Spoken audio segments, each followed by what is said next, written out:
بسم الله الرحمن الرحيم. السلام عليكم ورحمة الله وبركاته. كسر هذا مركلي channel كاسايمو.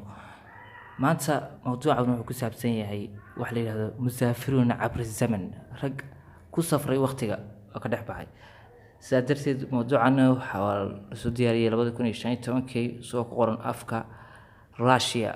قصتنا وقصة كده على ذلك الراشيا أو نمن علماء أنت سوتكين أو ذلك الراشيا أيه وحي سمين baxthi iyo baaritaan iyo howlgal ay doonayaan inay kaga baxaan waqtiga iyagoo raadinaya waqti kale oo soo socda iyo kula soo dhaafay intaba inay ka war doonaan. Sidaa darteed culimadan ayaa waxa ay soo diyaariyeen barnaamijkan iyagoo barnaamijkan ku sameeyay dalka Russia tajribadiisa iyo waliba diyaarintiisa. Mowduucani wuxuu ku qoraa afka luqadda dalka Russia marka sidaa darteed waxa laga dhigay Carabi waxaana Carabiga u bedelay channelka lagu magacaabo Maktabatul Asrar.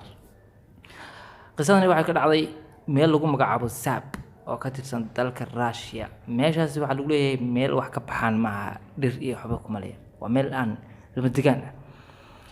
Raggaasi meeshaas ay tajribadooda ku sameeyeen iyo hawshooda ay ka qabteen kadibna waxa ay gaareen heer ay ku guuleystaan inay sameeyaan albaabkaasoo laga baxo. albaabkaas waxa looga baxaa waqti. albaabkaasi kuma xirra kaliya waqtiga in looga baxo laakiin waxa uu kale oo ku xiran yahay in waqtiga aad doonaysid iyo meesha aad doonaysid iyo goobta aad doonaysid intaba inaad register aad saartid sidaa darteedna aysan kaa khadamin meesha aad u socotid haddaad 3,000 u socotid haddaad 500,000 u socotid. sidaa darteed safarkani wuxuu ka bilaabanayaa 2080 marka la gaaro markaasoo ay ku leeyihiin 2080 marka la gaaro dalka China ayaa waxa uu noqon doonaa midka saytarada adduunka kala wareega dalka Mareykanka oo koow noqonaya meena iyagoo albaabkaas ayaad ka baxaysaan kadibna waad ogaanaysaan sanadaha isay oo kala dambeeyaan. kolka macluumaadani waxay ku saabsan tahay waa macluumaad la soo aruuriyay oo intii muhiimadda ahayd iyo waxyaalaha waaweyn ku jira dhexdiisa oo channelkaasi uu soo aruuriyay. sidaa darteed ayaan intaas anaguna af Soomaali aan u bedelinaa. waxa lagu leeyahay 2080 marka la gaaro dawladda China ayaa waxay noqonaysaa dawladda saydaraysa adduunka ama noqoto qudbiga koowaad ee Mareykanka meesha ka saarta. sanadka 2080 60 sano kadib 2100 adduunka waxa uu wajihi doonaa xanuun aad u xun. xanuunkaasna daawadiisa waxaa la keeni doonaa 2128 ayaa la soo saari doonaa. sanadka 2320 marka la gaaro bini'aadanku waxay gaari doonaan awood aad u sareysa taasoo ah inay cagahooda inay ku socdaan iska daayaan hawada BB1 macna.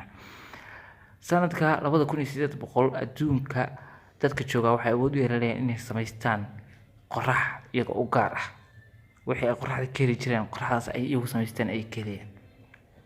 wax la yaab leh in qorax la sameeyaan weliga ma arag.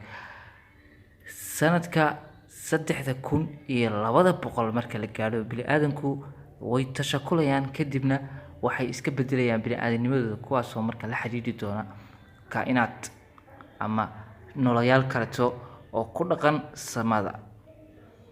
sanadka 3200 bini'aadanku waxay aadi doonaan cirka adduunka inay iskaga tagaan bay halis ugu jiraan. sanadka 3600 marka la gaaro bini'aadanku uma baahna dhakhtar inaad tagtid oo aad farmashi daawo ka soo geetid sababtoo ah qof walba isaga awood u yeelan doona inuu is daaweeyo kaasoo isagu iska saaro waxa la wax ku jira jirkiisa tii ugu dambeeyay badneed. sanadka 4100 acuudu billahi min shaytaan rajiim marka ay la gaaro ay waxay ku leeyihiin bini'aadanimadiisa uu ka bixi doona waxa uu gaari doona heer uu ilaahiyada Shiinaha iyo meelaha laga aaminsan yahay Russia waxa weey in ay la xiriiraan ilaahayna kitaabka quraanka waxa inuu sheegayo waa iska cadaya ayadkiisu maahan in wax la xiriiriyo si telefoon lagu soo xiriiriyo ka taa. waa ilaahay waa qiimihiisa iyo qaayihiisa mid aan shaki iyo hadal toona ku jirin. sanadka 5123 marka la gaaro waa sanadkii ay nimankaasi safarkooda musaafiriin cabir zaman nimanka safarka waqtiga ka dhex baxay ay halkaasi waqtigii ay dhex bixi lahaayeen halkaasi ku dhamaatay macna waxa inta ka dambeeyay maysan ogaanin way dhinteen ayaa nimankaasi way socdeen. sidaa darteed waxay ku leeyihiin haddii koox ay israacdo oo doonaan inay musaafiriin cabri zaman noqdaan oo ay waqtiga ka dhex baxaan, waxaa ka fiican hal qof, macnaha hal qof oo keligiis isagu musaafiriin cabri zaman ayaa ka fudud meeshay koox isu raaci lahayn. kooxda safarkeeda oo dhibaato meelo noqonaya. sidaa darteed haddaad aragtaan mawaadiicda noocan oo kaleeta oo channelku idiin soo gudbinayo, ma aha in laydinku soo gudbinayo in aamintaan, laakiin waxaa laydinku soo gudbinaya just inaad ogaataan adduunka waxyaalaha la yaab kale ee ka dhacaya, waxyaalahaas inay yihiin waxyaalahan caadi ahayn. sidaa darteed wassalaamu calaykum waraxmatullaahi wabarakaatuh.